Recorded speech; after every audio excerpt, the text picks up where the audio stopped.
Halo sahabat perspektif hari ini, jumpa lagi dengan saya Elo. Bagaimana kabar Anda? Semoga dalam keadaan baik dan sehat.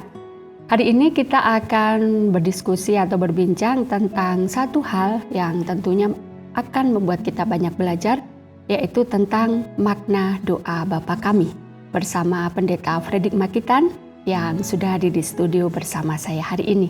Apa kabar Pak Freddy? Ya, baik-baik, Mbak Elo. So far, so good. Ya, puji Tuhan sudah hadir dan terima kasih Pak untuk boleh menjumpai sahabat perspektif hari ini kembali.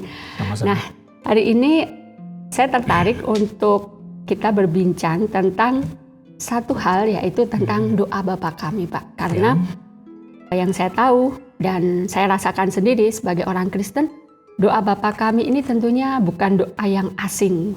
Dan sejak kecil, yang kalau sudah Kristen sejak kecil pasti sangat mengenal, bahkan ada sekolah-sekolah Kristen mungkin, atau ketika kita beribadah di gereja, ada gereja-gereja tertentu yang setelah doa syafaat biasanya diakhiri dengan doa Bapa Kami. Jadi sepertinya sangat familiar sekali. Dan kenapa ini juga Tuhan Yesus ajarkan kepada murid-muridnya, mungkin sangat spesial juga. Nah, saya ingin dari sisi pandang Pak Freddy ini, sebenarnya apa sih Pak yang melatar belakangi Tuhan Yesus itu mengajarkan doa ini kepada murid-muridnya dari salah satu bagian khotbah di bukit itu. Jadi apa yang melatar belakangi dan apa tujuannya Tuhan Yesus mengajarkan doa yang singkat ini, tetapi saya yakin ada makna dan ada tujuan yang mendalam yang Tuhan Yesus mau ajarkan. Iya, doa Bapa Kami ini kan salah satu bagian dari keseluruhan apa yang cukup dikenal di kalangan agama Kristen, yaitu khotbah di bukit. Jadi khotbah yang dilakukan atau semacam pengajaran yang dibuat oleh Yesus di atas bukan bukit yang tinggi di semacam satu dataran. Ini kan di dekat kota Kapernaum, ini di Danau Galilea Jadi agak ke darat, dia agak naik sedikit ke bukit. Entah orang-orang yang pernah ke Israel sudah biasanya ini merupakan satu objek turis di mana mereka pergi melihat, diperkirakan di sini. Saya belum pernah ke sana, tapi saya selalu lihat gambarnya mencari tahu, belajar mencari tahu ada di mana. Nah, memang untuk mengerti tujuan, persoalan kita adalah Matius, penginjil Matius, dia salah satu dari 12 murid Yesus. Dia ini mencatat tanpa memberitahu tujuannya apa. Nah, karena dia sifatnya kan mencatat saja apa yang Tuhan buat sebanyak mungkin yang dia bisa buat. Dan kegiatan yang dilakukan bersama. Jadi dia kan murid selalu ada bersama dengan Yesus dan dia catat saja semua itu. Bisa dikatakan dia notulen yang baik ya Pak? Iya betul, karena dia tulisannya itu sangat panjang sangat panjang. Ini berbeda dengan Lukas. Kalau Lukas kan dia bukan salah satu dari 12 murid, Markus juga bukan salah satu dari 12 murid, tapi hanya Matius dan Yohanes. Tapi Lukas ini seorang dokter, dia peneliti. Jadi setelah itu baru dia teliti semua sampai akhirnya dia menulis. Dan yang dia tulis juga nggak banyak. Tapi yang ditulis oleh Matius ini kan sampai 3 pasal berturut-turut. Nah, kenapa sih? Apa tujuan Yesus mengajarkan itu? Nah, kita lihat kalau kita ingat kisahnya. Jadi ada deretan beberapa peristiwa yang ditulis oleh Matius dari pasal 1, 2, 3, 4 dan masuk ke 5 itu khotbah di bukit. Jadi satu malam, malam sebelum doa Bapa Kami atau sebelum khotbah di bukit ini diajarkan oleh Yesus, itu Yesus berdoa semalam-malaman di atas bukit itu juga. Nah kemudian pagi-paginya dia turun. Begitu dia turun sedikit ke tempat yang lebih rendah, di situ sudah berkumpul banyak orang di situ. Sudah ditunggu. Ya itu biasanya Yesus kemana saja sudah ditunggu. Ada akhirnya dia harus melayani, menyembuhkan orang sakit dan macam-macam. Nah selesai semua itu, dia naik kembali ke atas bukit. Nah waktu dia naik kembali itu murid-muridnya ikut sebagaimana biasa. Nah terus dia mulai mengajar. Nah, ada orang lain juga ikut. Jadi seakan-akan ada 3 ring gitu ya. Jadi ada ring paling ring 1 katakanlah begitu. Itu murid-muridnya. Kemudian ada pengikut-pengikutnya banyak. Jadi selain murid-murid ada pengikut-pengikut, mereka ikuti dan selalu mereka ingin mendengar, dan orang-orang lain banyak, termasuk situ ada ahli-ahli Taurat selalu muncul di mana-mana. Tiap kali Yesus ada dengan tujuan mereka yang berbeda-beda. Nah, jadi bayangkan satu malam Yesus berdoa, turun, terus dia mengukuhkan 12 murid itu dengan menyebut namanya satu-satu. Jadi sama seperti kalau di gereja-gereja ada penabisan pendeta, ini sudah jadi pendeta setelah vikaris dan sebagainya. Ini kira-kira terjadi di awal tahun kedua dari 3 tahun pelayanan Yesus, atau akhir dari tahun pertama dari 3 tahun pelayanan Yesus. Jadi itu kira-kira terjadi di tahun entah 26, 27 atau 27. Atau 27/28, ya kira-kira begitu. Jadi habis doa semalam-malaman, Yesus bergumul dan pasti minta Allah Bapanya dalam hal memilih siapa.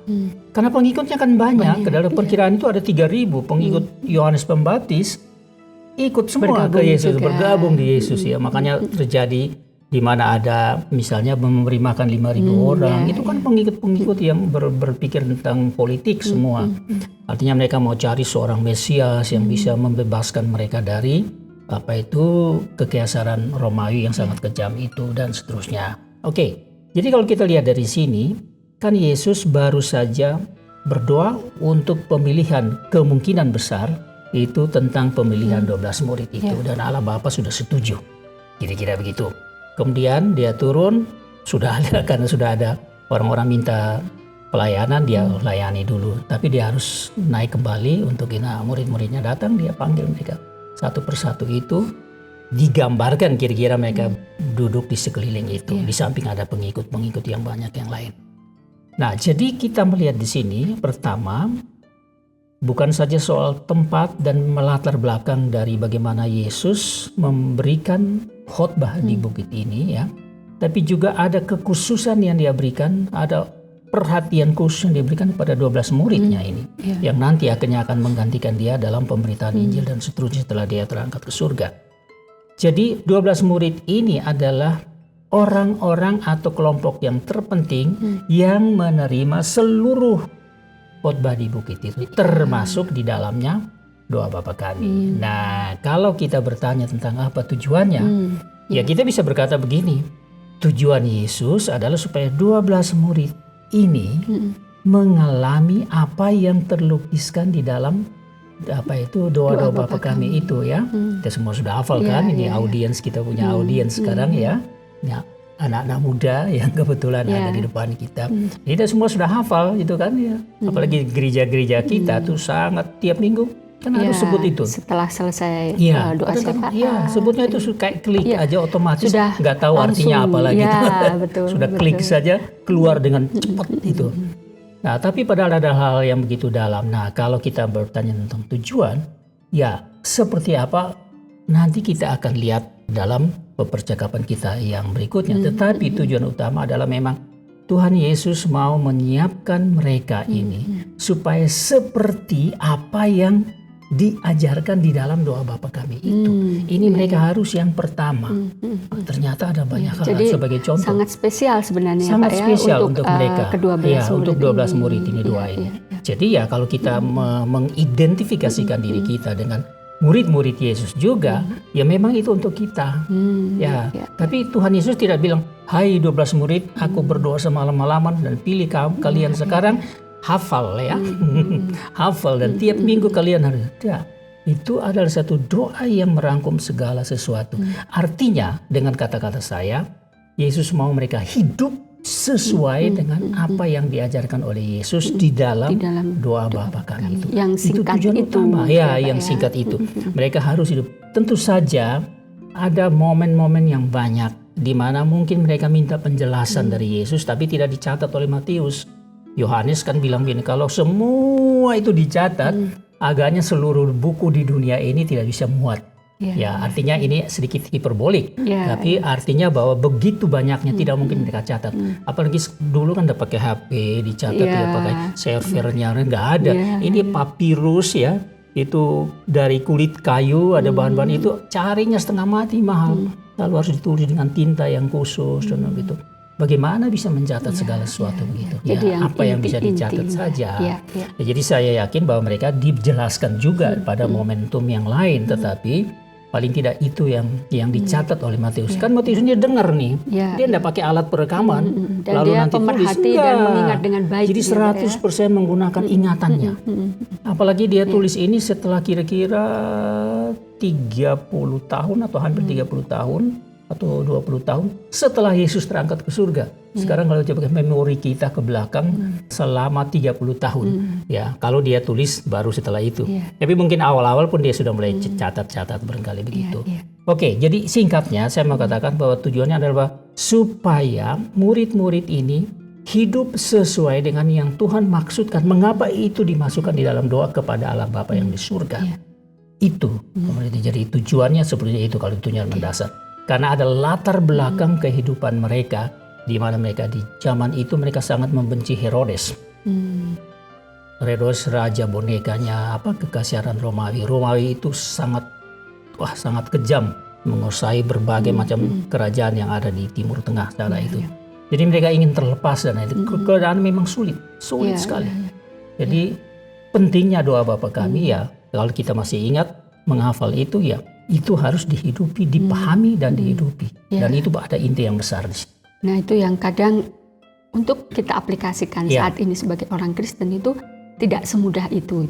Walaupun itu merupakan kalimat yang singkat, yang sangat mudah dihafal dan kalimatnya sederhana saya rasa. Tidak bertele-tele, tidak harus harus memakai kalimat-kalimat khusus. Jadi Tuhan Yesus sangat mengajarkan yang sangat sederhana dan saya rasa semua orang itu bisa untuk menghafal, untuk tahu. Tapi makin ke sini gitu sebagai orang Kristen, mungkin kita hanya sekedar menghafal. Tadi otomatis klik gitu aja kita tanpa harus mengingat apapun otomatis keluar. Bahkan mungkin kadang kita ucapkan tuh sambil kita mikir yang lain bisa loh Pak itu.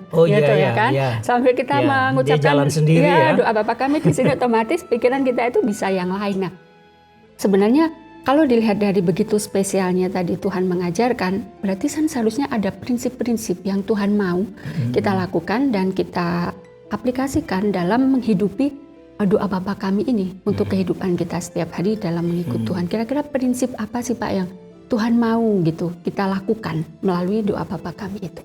Ya, sebenarnya kalau kita bertanya prinsip, ini kan satu prinsip, satu kehidupan yang sudah berbeda dengan kehidupan sebelum mereka menjadi murid Yesus, ya. Jadi begini, saya mungkin ini sedikit kembali ke belakang yang mungkin tadi saya sudah singgung. Jadi begini, karena Israel itu sejak kira-kira tahun 60 sebelum Masehi. Lalu peristiwa ini terjadi kira-kira tahun 27 ya. Berarti sudah berapa tahun? Sudah hampir 90 tahun itu kekaisaran Romawi mulai menguasai Israel itu kira-kira 60 tahun ya sebelum Masehi. Lalu ditambah dengan 28 tahun berarti berapa tuh? 88 ya, hampir 90 tahun. Jadi bayangkan 90 tahun, kita di sini umurnya belum ada yang 90 tahun. 90 tahun hidup di dalam penjajahan semacam begitu ya. Jadi satu keadaan yang begitu sulit ya, di mana mereka ada di dalam keadaan pajak tinggi, mau bikin apa, tentara Romawi banyak-banyak di mana-mana. Jadi mereka hidup dalam situasi semacam ini, dan yang terjadi apalagi orang-orang Galilea, ini kan mereka di Galilea ya. Galilea itu bagian utara dari Israel itu. Itu banyak pemberontak ya, salah satunya Barabas. Akhirnya dia dibebaskan gara-gara mereka tuntut Yesus yang disalibkan. Seharusnya dia yang disalibkan ya. Itu adalah salah satu pemimpin pemberontak yang pemberontak yang di hutan-hutan yang mereka istilahnya itu. Jadi sekarang mereka kehidupan yang semua serba keras dan susah, keras sekali. Dan orang-orang yang biasa itu sangat menderita. Orang-orang yang tidak biasa, yang mewah, yang istimewa, yang eksklusif seperti imam-imam dan itu ahli Taurat, memang hidup fisik sedikit lebih baik ya, mereka lebih baik. Kekuasaan mereka sulit oleh karena di bawah penjajahan itu. Sekarang kehidupan semacam ini harus dipertahankan bagaimana caranya. Karena bagaimanapun juga pengikut Yesus yang begitu banyak yang berpikir Yesus ini adalah pengganti Yohanes Pembaptis. Dia adalah Mesias yang bisa membabat ini Romawi ini, mengubah kerajaan yang dulu Herodes itu menjadi kerajaan yang seperti Raja Daud 1000 tahun sebelumnya. Nah, ini kan bukan hal yang gampang. Nah, sekarang Yesus mau mereka harus bisa hidup dalam situasi yang sulit semacam ini. Jadi bagaimana mereka hidup dalam keadaan yang semacam begini? Nah, kita lihat bahwa nanti dalam doa dalam khotbah di bukit itu ada banyak kali Yesus sebut tentang istilah kerajaan Allah, kerajaan surga, ya kadang-kadang ganti-ganti begitu. Nah, kerajaan surga ini ya yang salah satu butirnya ada di dalam doa Bapa kami itu. Datanglah kerajaanmu. Nah, kerajaan surga ini berbeda sama sekali dengan kerajaan yang sekarang mereka alami ini. Di bawah kerajaan Israel di mana dipimpin oleh Herodes yang kejam itu, sementara di bawah kekaisaran Romawi yang lebih kejam lagi. Nah, bagaimana mereka bisa hidup untuk melakukan hal-hal yang bersifat moral itu dengan baik dalam keadaan seperti itu? Tapi Yesus menjelaskan kerajaan surga itu, ya ini singkat kata, itu adalah satu kerajaan rohani yang berasal dari Allah yang keluar dan dinyatakan melalui kehadiran Yesus yang mengajar tentang kasih dan macam-macam yang begitu banyak, nanti akan di dalam khotbah di bukit akan sangat panjang lebar itu diterapkan di dalam kerajaan duniawi ini yang penuh dengan kekerasan dan segalanya.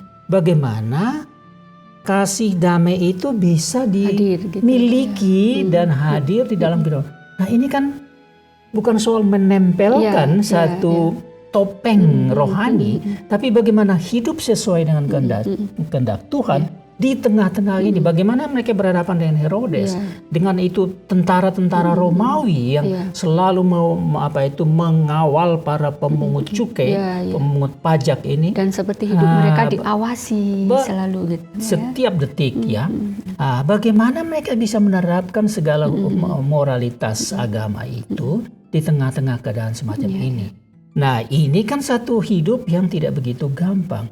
Nah prinsipnya bagaimana? Kita bisa ingat sedikit beberapa, misalnya menjadi garam dunia, menjadi terang. Bagaimana itu? Kasih, apalagi kasih. Lah, orang-orang yang kalian musuhi selama ini, itu harus kalian kasihi dia, ya. Kasihi dia. Bagaimana menerapkan hal ini? Jadi prinsipnya adalah yang diinginkan, kalau itu pertanyaan Mbak Elo itu tadi, bagaimana menjalankan kasih Allah melalui hidup 12 murid ini dan pengikut yang lain yang ada di sekitar situ.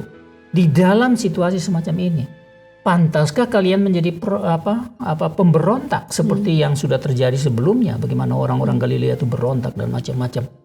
Bagaimana kalian bisa jadi seperti itu? Di sana kan ada banyak, itu ada Farisi, itu semacam pertela begitu.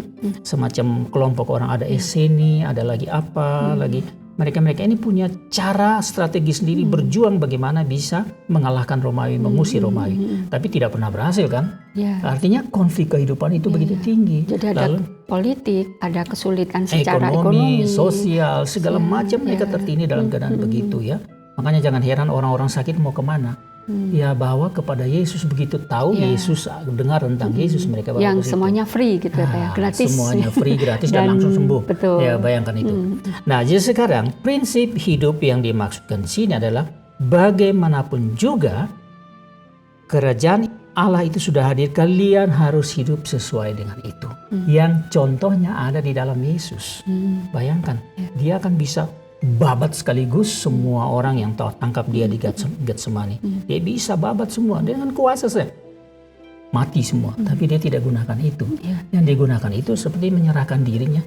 Silakan kalian mau bikin apa sampai dia mati. Nah, bisakah menerapkan kehidupan semacam Yesus ini?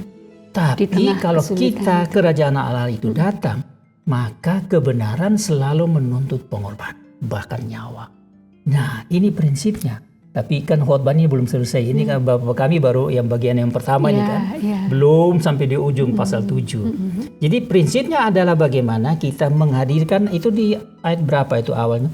Bapa kami yang di surga, dikuduskanlah namamu, datanglah kerajaan. Nah, pada waktu kita menghafal atau berdoa ini, apakah kita mau stop di datanglah kerajaanmu, jangan disebutkan? Karena konsekuensinya ada. Iya, iya. Begitu kita minta kerajaan Allah datang, berarti aku siap untuk menghidupi iya. dan menghayati dan menyatakan melalui kehidupanku. Di mana kalau ada orang membunuh aku demi kebenaran, apa boleh buat Karena aku ada menjadi pengorbanan korban? dan ini tadi Padahal kita orang baru ngomong fitnah sedikit aja udah tersinggung setengah Ya. mati. Aku akan tunggu ya. Sudah Aku menyala, akan balas ya. Bagaimana? Nah, jadi prinsip menghidupi kerajaan ini, menyatakan kerajaan ini seperti yang Yesus, yang mereka masih belajar ini, belum selesai. Harus dalam 3 tahun kan, ini belum selesai, baru masuk tahun kedua. Iya, Ya, mungkin begitu aja. Saya jawab dengan sebuah cerita saja. Ya, jadi Ya. itu selain latar belakang, prinsip sebenarnya yang mau Tuhan kehendaki untuk kita lakukan, hidupilah gitu ya Pak ya. Iya. Apa-apa yang setiap kata, setiap Yang ada di kalimat situ. yang ada di situ yang di doa Bapa kami. Iya. Nah, saya tertarik dengan sepenggal kalimat juga gitu.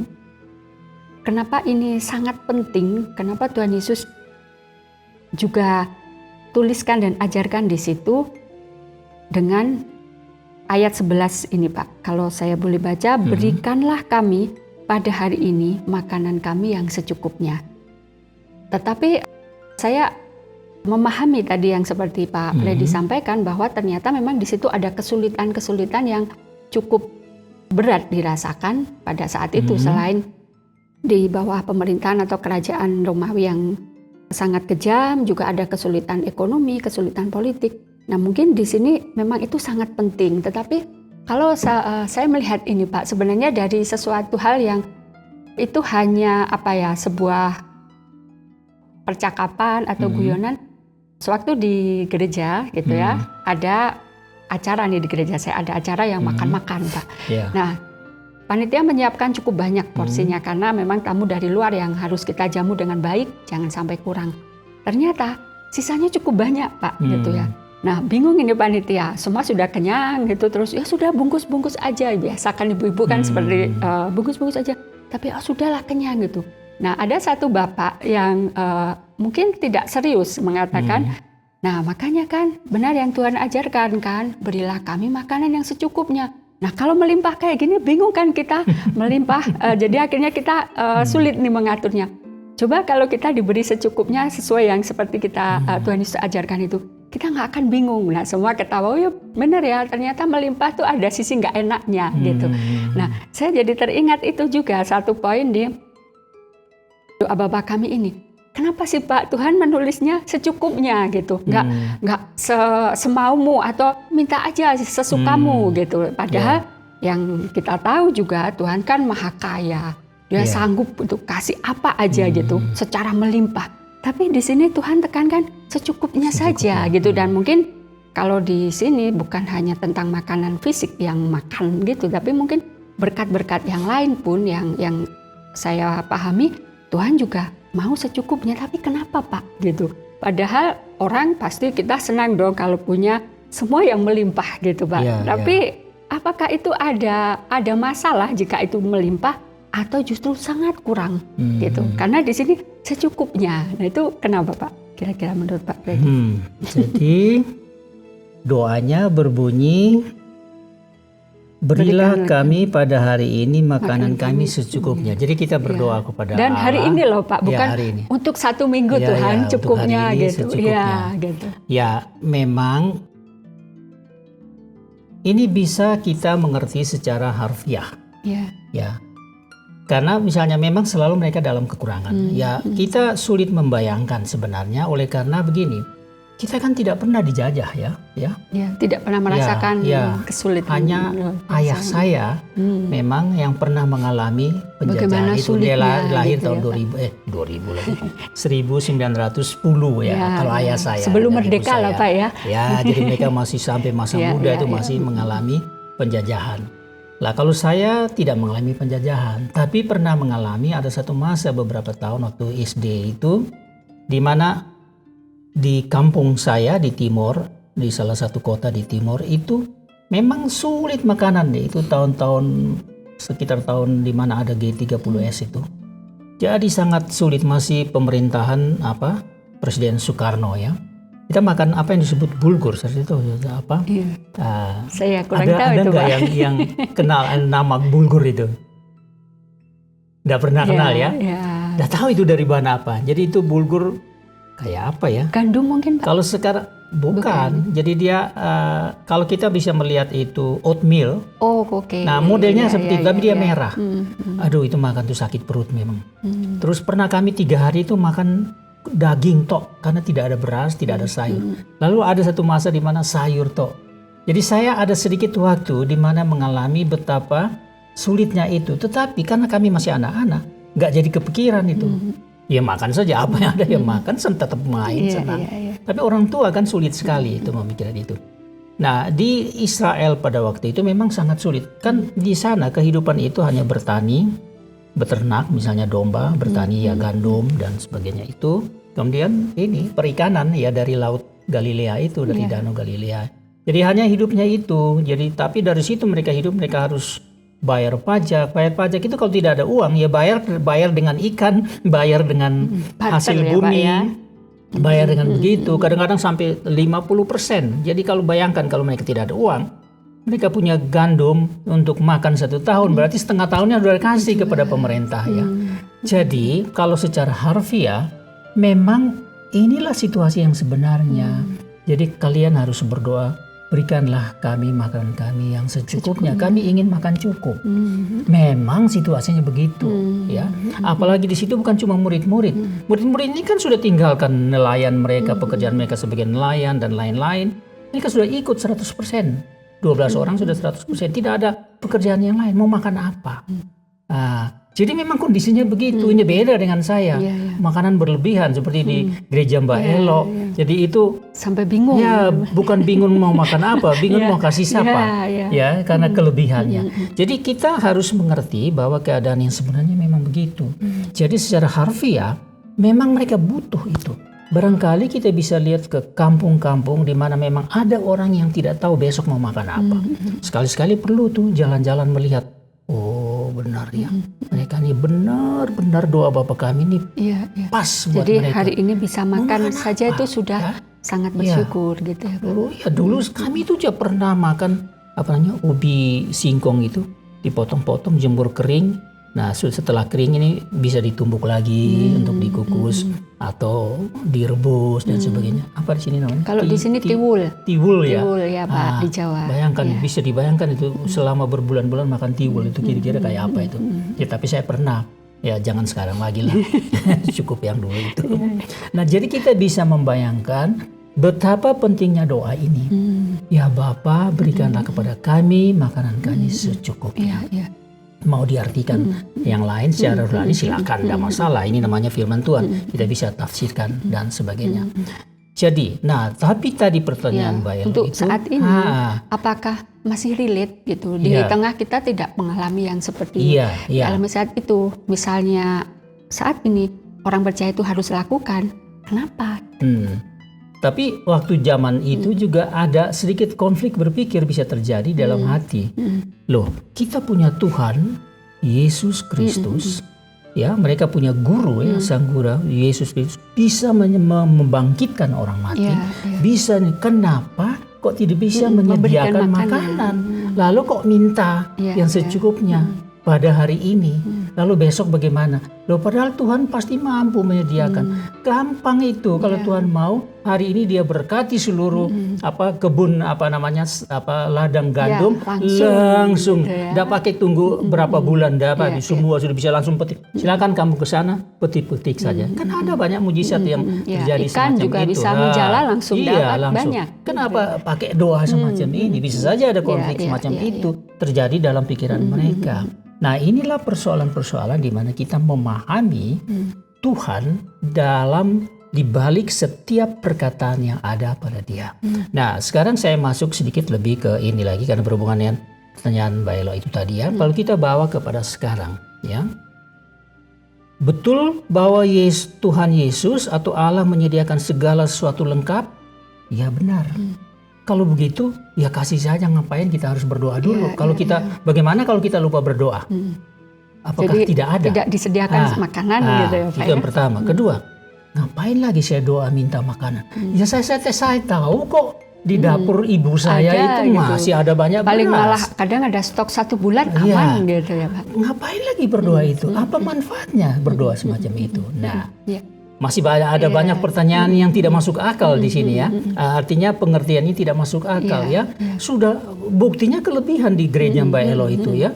Seandainya saya tahu, saya pergi kemarin itu ya. Nanti kalau ada saya telepon ya Pak.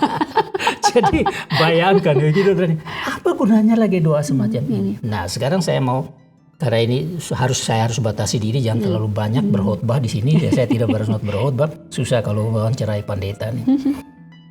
Jadi begini, coba kita bayangkan begini, bagi yang sudah berkeluarga, yang sudah punya anak misalnya ya. Kalau anak kita, katakan anak kecil, tidak pernah datang meminta sesuatu kepada kita. Karena dia tahu bapakku kaya misalnya, atau siap, mamaku baik. Untuk apa lagi datang-datang minta? Pasti ada semua. Nah, beda enggak? Kalau anak itu walaupun dia tahu semua, bisa dia minta, bisa kasih apa lengkap semua, dia tahu semua makanan penuh di meja. Tapi dia datang, "Ma, aku mau makan, aku lapar." Ada perbedaan perasaan di situ atau tidak bagi seorang ibu atau ayah? Oh iya, Mama sudah siap itu loh. Loh, apa perlunya lagi dia datang minta? Malah dia tidak minta, pasti mamanya bilang, makan dulu, ini sudah jam berapa ini, makan dulu. Malah anaknya nggak mau makan, masih main. Hari ini makan apa? Gitu. Tapi ada gitu, nggak satu perasaan kenikmatan seorang ayah atau seorang ibu kalau anaknya datang dan minta sesuatu yang sebetulnya dia tahu itu ada dan bisa dikasih. Ada ayahnya, ada uang. Ada beda perasaan itu dengan dia tidak datang. Berbeda ya Pak ya. Beda. Apa yang beda di sini? Kedekatan. Jadi begitu jauhnya anak dari orang tua, kalau dia tidak minta. Tapi begitu dekatnya seorang orang tua dengan anak-anak. Kalau anaknya minta terus, walaupun nanti ibunya yang tukang marah kan ibu kan biasanya begitu ya. Kalau ayah kasih aja, ibu, apalagi anaknya sudah sekolah mahasiswa misalnya, uang sakunya habis minta, loh, mama baru kirim kamu minta lagi ya. Walaupun tetap dikirim Pak ya. Tetap dikirim. Kasihan itu mahasiswa. Pas-pasan, begitu orang tua kunjungi satu kali bawa di restoran mahal, katanya memperbaiki apa? Gizi atau. Nah itu buat mahasiswa pas Pak, makanan secukupnya itu Mas. Ya itu. Jadi apa yang kita lihat di sini bahwa Allah Bapa di surga, ingat bahwa doa Bapa kami dimulai dengan Tuhan mengajarkan mereka panggil Allah yang begitu besar, begitu jauh sebagai Bapa, begitu dekat. Bapa itu Bapamu. Lalu sekarang datang kepada Bapamu dan minta, aku tok kasih aku makan yang cukup hari ini. Bapaknya akan perlu karena apa? Faktor kasih, faktor apa namanya? Kedekatan. Tidak mungkin Bapak bilang, kamu nih gila, nggak tahu di dapurmu makanan banyak-banyak kok pakai datang. Nggak mungkin Bapak bilang begitu toh. Nah, anak saya datang minta apa, tidak pernah saya bilang begitu. Oh ya, peluk dia. Oh ya nanti Bapak beli. Kok minta terus? Siapa yang minta? Tapi ya kasih. Nah, jadi kedekatan, hubungan antara orang yang percaya kepada Allah Sang Bapa itu yang mau ditekankan. Betapa pentingnya di dalam hidup di bawah penjajahan, kesulitan, keganasan raja-raja dan semacam ini, dan juga di dalam cengkeraman para tukang tarik pajak ini. Kamu dekat dengan Bapa, begitu dekatnya. Itu penting. Itu yang Tuhan mau ajarkan kepada murid-murid ini. Nanti mereka ajarkan lagi kepada yang lain-lain. Jadi gereja-gereja semua akan diajarkan itu. Jadi itu faktor kedekatan. Betapa senangnya kalau anak-anak Tuhan itu datang dan meminta. Nah, persoalannya sekarang karena selalu cukup, anak-anak itu tidak minta. Apa yang hilang? Kedekatan. Itu tadi. Iya. Itu yang hilang. Dan kalau saya coba melihat gitu Pak, kejadian-kejadian saat ini ada persoalan-persoalan kehidupan orang Kristen gitu ya. Kadang masalah perut atau masalah berkat tadi mungkin bukan hanya sekedar makanan yang berbentuk makanan, mungkin masalah harta, berkat, makanan. Itu bisa seseorang ini karena tidak ada kedekatan tadi, kalau dia berkelimpahan, bisa jadi dia justru melupakan Tuhannya. Atau ketika dia sangat kurang, sangat minus misalnya, tidak bisa punya apa-apa, itu pun dia juga bisa mengkhianati Tuhan dalam tanda kutip untuk urusan perut atau urusan berkat itu tadi. Nah, apakah itu juga yang perlu kita pahami, Pak, dari kata-kata itu? Jadi maksudnya mengkhianati Tuhan? Mengkhianati karena kurang gitu. Karena jadi kurang. demi harta atau demi makanan ini, aku bisa mungkin mencuri, aku mungkin bisa korupsi, aku mungkin bisa menipu orang, gitu. Nah, seperti itu, Pak. Oke, saya ambil contoh dulu. Kalau kita itu ada kondisi tertentu, maka seorang anak, laki-laki atau perempuan, biasanya kalau remaja, pemuda, bisa juga yang sudah lebih dari itu, dia sangat jauh dari ayah ibunya. Bisa saja karena ada konflik. Dulu ayah pernah berkata begini, saya tersinggung. Diam-diam saya menangis dalam kamar. Dan saya sudah merasa tidak suka ayah saya. Atau ayah saya ini pukul ibu saya merasa hancur hatinya. Dan saya tidak mau lagi. Dan ada konflik-konflik di mana membuat seseorang itu merasa jauh dan tidak mau dekat. Jadi hanya status. Tidak mau, hanya status. Status pun ada yang bahkan berusaha untuk menyangkal karena begitu bencinya. Nah, sekarang kita bandingkan dengan yang tidak punya kasus semacam itu. Jadi sudah tua-tua pun bisa saja, Pak, aku kekurangan uang nih, tolong dong kirim ini lah. Kan beda jauh sekali toh. Karena tetap ada kedekatan. Tetap ada kedekatan. Saya mau katakan begini, bahwa apakah kita pernah berpikir bahwa kedekatan pribadi kita dengan Allah Bapa yang tidak bisa kita lihat itu adalah sumber segala-galanya. Di situ di Roma juga dikatakan, kadang-kadang kita juga tidak tahu mau ngomong apa lagi kepada Bapa. Datang kepada Bapa hanya nangis toh. Tapi Roh Kudus akan menolong kita membawa apa yang kehancuran hati, permohonan itu kepada Bapa di surga. Itu modalnya cuma satu, kedekatan. Kadang-kadang kedekatan membuat kita juga nggak tahu mau ngomong apa. Tuhan kan sudah tahu. Tapi kedekatan itu yang dia butuhkan. Supaya dia merasa kedekatan itu menggerakkan tangan dia yang maha kuasa itu menangani persoalan kita. Karena tadi ya Pak, Bapa itu tadi di awal itu tadi. Doa Bapa kami tadi. Jadi kedekatan itu adalah sumber. Jadi termasuk di dalam hal-hal di mana mengapa kita merasa kadang-kadang seperti ditinggal, tidak terasa. Ya, satu faktor mungkin kita tidak dekat. Jadi bukan Tuhan yang meninggalkan kita sebenarnya. Tidak mungkin Tuhan meninggalkan kita. Tapi bisa saja faktor-faktor itu membuat kita tidak lagi mau percaya kepada Tuhan. Kita yang meninggalkan Tuhan. Yang rugi siapa? Yang kedua, tapi kalau sebelum Mbak Elo tanya, saya juga langsung coba pas ada dalam pikiran saya. Oke, saya memang selalu dekat kepada Tuhan kok. Tapi dalam pengertian lain, seperti itu orang muda yang kaya itu, dia rasa bahwa dia sudah melakukan segala hukum, itu berarti dekat. Oh, belum tentu dong. Jadi bagaimana kita memahami kedekatan itu pun penting ya Pak ya. Penting.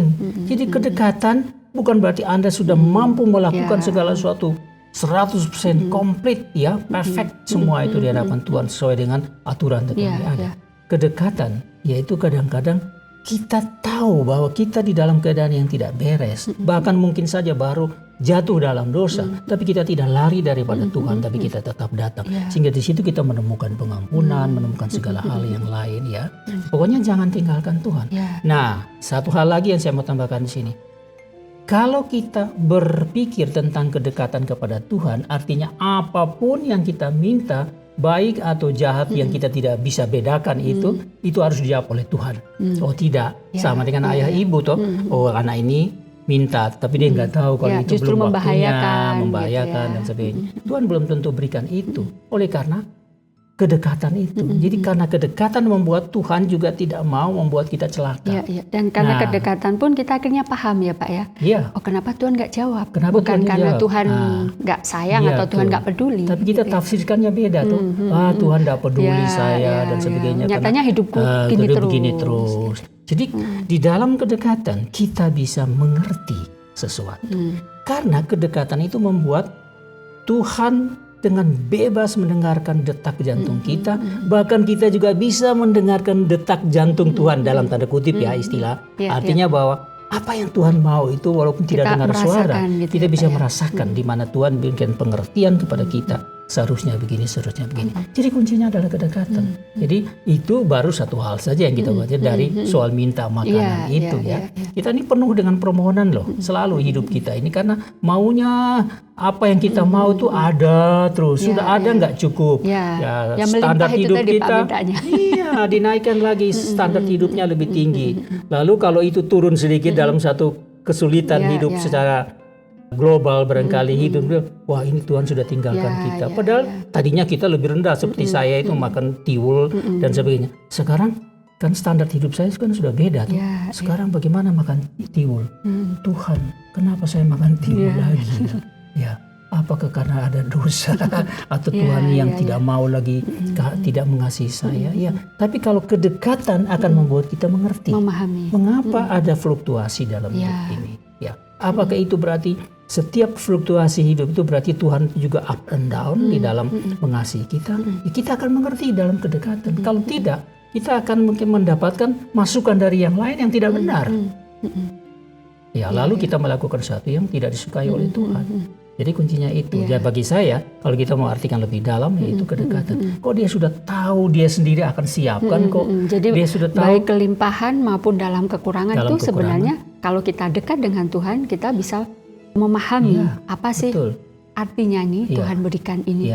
Ketika kita mungkin sedang diangkat tinggi, tapi ada saatnya kita agak turun gitu, nggak jatuh sekali, tapi agak turun. Kita pun tahu kenapa Tuhan, dan kita tidak menyalahkan Tuhan atau meninggalkan tadi ya Pak ya.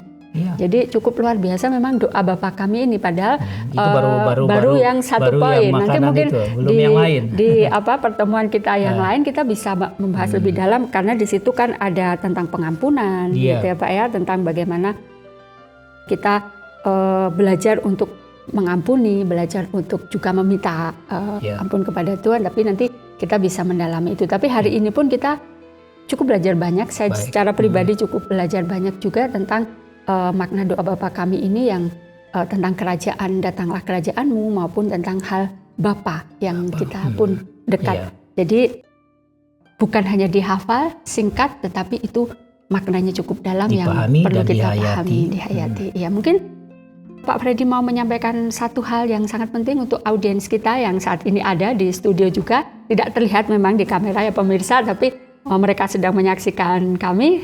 Silakan Pak. Ya, baik audiens yang ada di sini atau yang nanti akan mendengarkan lewat YouTube ya. Saya kira intinya tadi sudah ada di situ, bahwa misalnya di dalam, bahwa ini kita masih dalam konteks doa Bapa kami ya. Jadi memang apa artinya sebuah doa yang diajarkan oleh Tuhan itu bagi kita kalau kita tidak berusaha memahami makna di dalamnya, menggali makna di dalamnya dan mendapatkan pesan di dalamnya, dan coba kita aplikasikan dalam hidup kita dan kita lakukan. Nah, orang yang melakukan kehendak Tuhan, dia akan semakin mengerti, dan bukan cuma semakin mengerti, dia akan semakin menjadi dewasa secara rohani ya. Ingat bahwa usia yang panjang belum tentu itu menjamin bahwa kita dewasa secara rohani. Tapi bisa saja seorang anak muda yang mungkin baru 30 tahun, dia lebih dewasa secara rohani, tergantung bagaimana kedekatannya dengan Tuhan, bagaimana dia memahami makna firman Tuhan, bagaimana dia mendapatkan pesan dari firman Tuhan dan menghayati, melakukannya dalam hidup dia, maka kehidupan akan menjadi dewasa. Secara fisik mungkin hidupnya biasa-biasa saja, sederhana, dia bukan kaya dan sebagainya. Tapi secara rohani dia dewasa, dan pada pandangan Allah, Allah melihat anakku sudah dewasa. Ya, kalau saya tidak beres secara rohani, mungkin Tuhan melihat saya, anakku Freddy ini sudah tua begini tapi belum dewasa. Bisa jadi begitu. Sedih ya, Pak, ya? Sedih banget ya. Ya, jadi saya kira kuncinya kembali ke kedekatan. Kita belum bahas semua, tetapi dari ini saja kita sudah bisa melihat betapa doa Bapa kami itu mau mendekatkan Allah kepada setiap orang yang percaya kepadanya, setiap pengikutnya, dan mendekatkan setiap orang yang sudah percaya kepadanya kepada Allah Bapa yang tidak pernah kelihatan dengan mata kepala. Kita tidak merasakan ini hubungan yang tidak bisa dimengerti oleh ilmu pengetahuan. Sains tidak akan bisa mengerti hal ini. Hanya iman dan kasih yang bisa membuat kita paham akan hal ini. Ya, itu aja mungkin, supaya jangan terlalu panjang.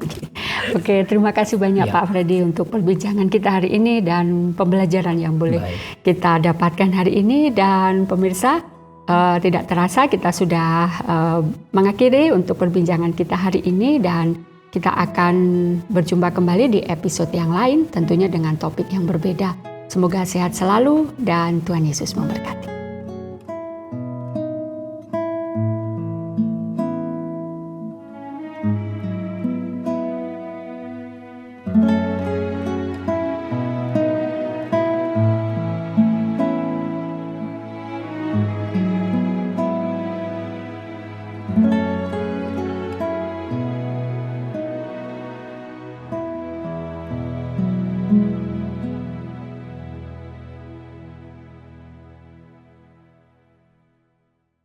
Terima kasih Anda sudah mengikuti program kami. Jika Anda diberkati, jangan lupa like, komen, dan share supaya Anda tidak ketinggalan setiap program terbaru kami. Jangan lupa juga untuk subscribe channelnya dan nyalakan loncengnya. Jika Anda ingin mendukung pelayanan kami, bisa melalui rekening kami berikut ini atau menghubungi kami di sini.